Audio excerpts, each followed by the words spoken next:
De plus en plus de monde se penche sur le berceau de l'islam, mais sûrement pas pour lui faire des papouilles. Les politiques, atteints de démagogie chronique, et les journalistes obnubilés par un gagne-pain facile, ont pour dénominateur commun de contribuer à son dévoiement, partageant ainsi l'exutoire de ces identitaires à la xénophobie maladive.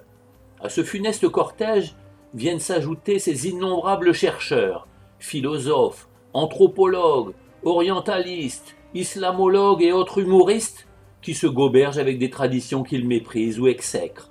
Ceci dit en passant, tout musulman qui développerait une telle fixation pour des mangeurs de porc, des alcoolos, des joueurs invétérés, des adultères, des prostituées, des pédérastes, des pédophiles, des adorateurs de statues de pierre ou de cadavres sur une croix, etc., ne manquerait pas d'être catalogué comme un détraqué du bulbe. Si ces soi-disant spécialistes se contentaient de chercher, d'étudier et de combler leur inculture islamique, personne n'y trouverait à redire. Mais ce qui gêne quelque peu aux entournures, c'est qu'ils se piquent de dire la messe, en ânonnant des logorrhées de complaisance et en attribuant les bons points qu'aux fauchetons.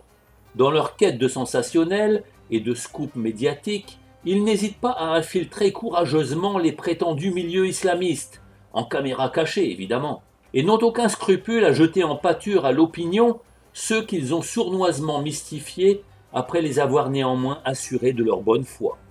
Que ce soit dans les émissions culturelles ou de divertissement, ça se bouscule au portillon tous azimuts pour donner son point de vue sur l'islam.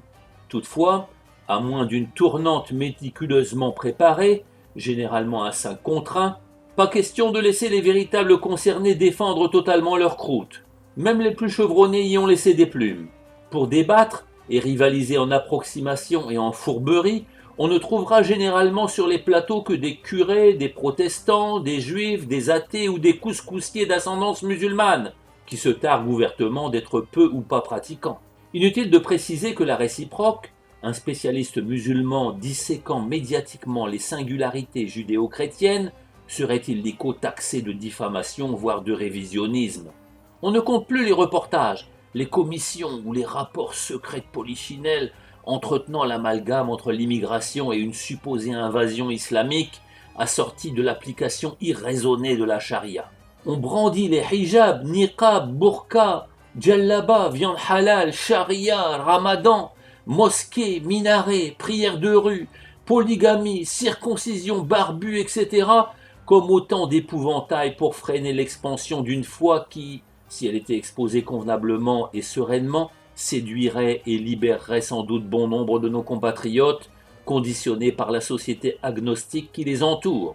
Pour mieux les manipuler, d'aucuns ont certainement plus d'intérêt à les maintenir dans cette médiocrité que d'ouvrir leur esprit à des choses supérieures.